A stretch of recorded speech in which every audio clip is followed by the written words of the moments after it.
శనగపప్పు మిక్చర్ చేస్తున్నాను. శనగపప్పు మిక్చర్ చేసుకోవడానికి ముందుగా ఒక గ్లాసు శనగ తీసుకొని 4-5 గంటల సేపు నానబెట్టుకోవాలి. 4-5 గంటల సేపు నానిన తర్వాత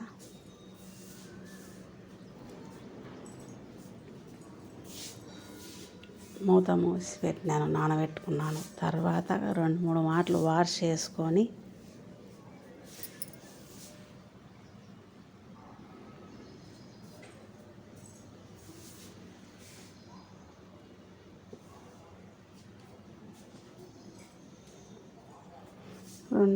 అది బాగా నానిపోయినాయి పప్పు.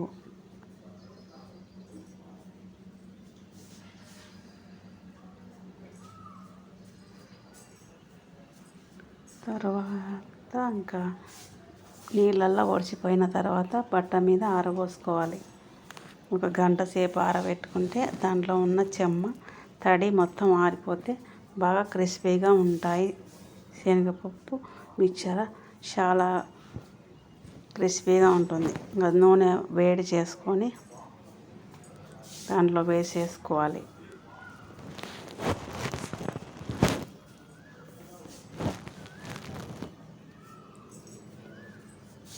ఆయిల్ మాత్రం బాగా నిండా పోసుకోకూడదు, తక్కువ పోసుకోవాలి. ఎందుకంటే అవి బాగా ఉడికేటప్పుడు నూనె ఆయిల్ పైకి వస్తుంది, పైకి బాగా నిండా అయిపోతుంది అది పోసిన వెంటనే. అందుకు ముందే తక్కువ వేసుకోవాలి.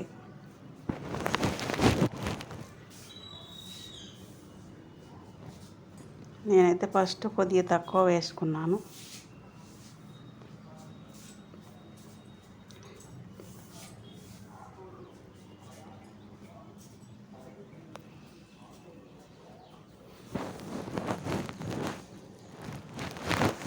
ఇప్పుడు తీసేసిన మళ్ళీ వేసినాను.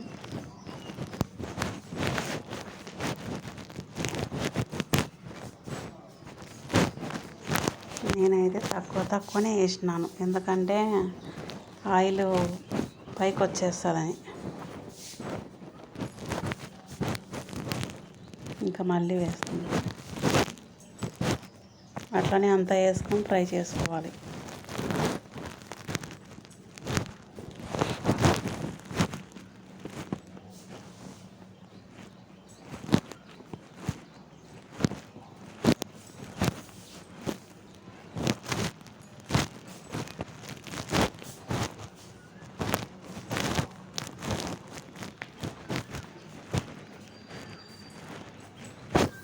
ఇంకా అంతే ఫ్రెండ్స్, బాగా పైకి తేలుతుంది అవి వేగినాయని.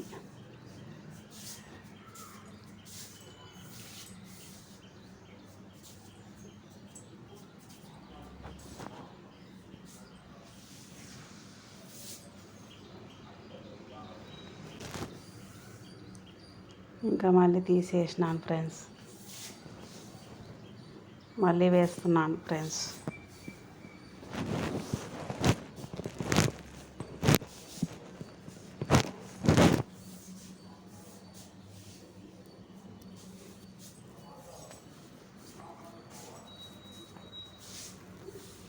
ఇవి మాత్రం చాలా టేస్టీగా ఉంటాయి ఫ్రెండ్స్.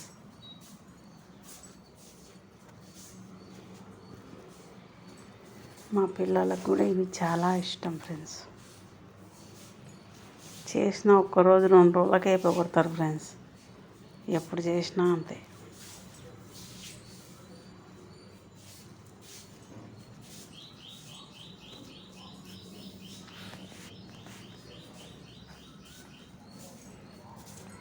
ఇప్పుడు బుడపప్పులు వేయించుతున్నాను ఫ్రెండ్స్. బుడపప్పులు కూడా వేసుకుంటే ఇంకా బాగుంటాయి ఫ్రెండ్స్.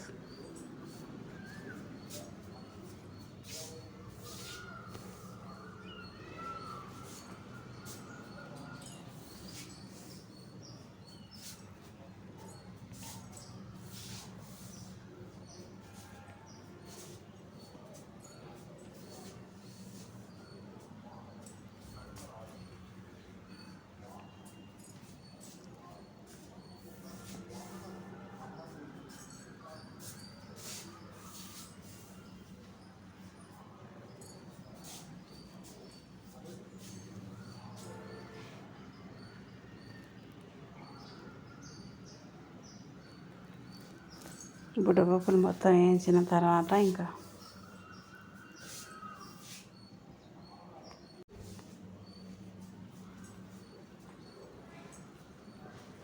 బుడ్డపప్పులు వేయించుకొని దాంట్లో వేసుకోవాలి ఫ్రెండ్స్.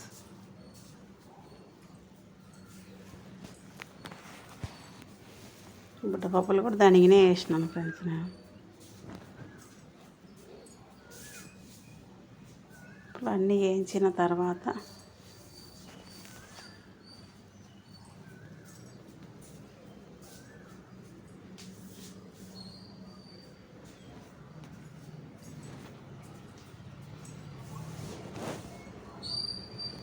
ఇప్పుడు కరివేపాకు కూడా వేయించుకుంటున్నా ఫ్రెండ్స్.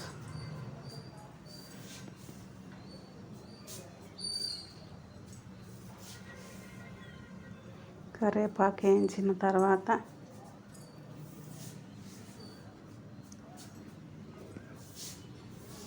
దాంట్లో కొంచెం ఉప్పు కారం వేసి, 1 స్పూన్ కారం, 1 స్పూన్ ఉప్పు,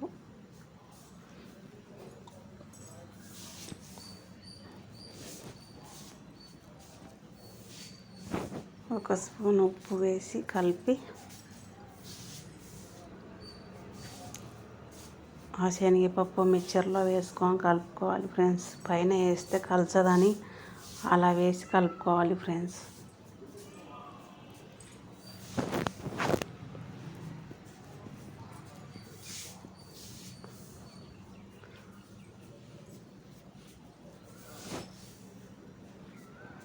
ఉప్పు కారం బాగా కలిసేలా కలుపుకోవాలి ఫ్రెండ్స్. వీడియో చూస్తున్నారు కానీ ఒక్కరు లైక్ చేయండి ఫ్రెండ్స్. సపోర్ట్ చేయండి ఫ్రెండ్స్. ఇంకా అంతా వేసి కారం ఉప్పు కలుపుకుంటే శనగపప్పు మిక్చర్ రెడీ.